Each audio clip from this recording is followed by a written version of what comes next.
Good evening mga friends. Dinner time. Kain tayo.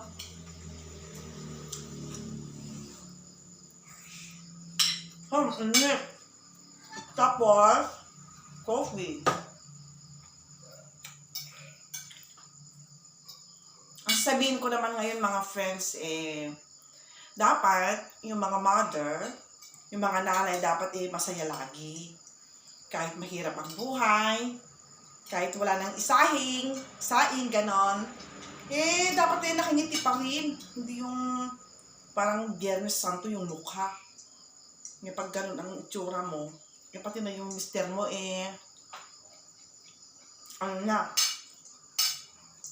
parang malungkot na rin. Parang Biyernes Santo na rin ang mukha. Parehas na lang kayong dalawa. Diba? Kaya, dapat, kahit mahirap ang buhay, masaya pa rin tayo. No? Yun ang tips ko naman. Para, kahit na,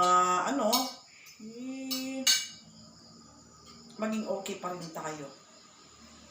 Kahit na maraming wala sa kusina. Diba? Yan ang masasabi ko naman ngayon, mga friends. Kain na ako. Bye-bye.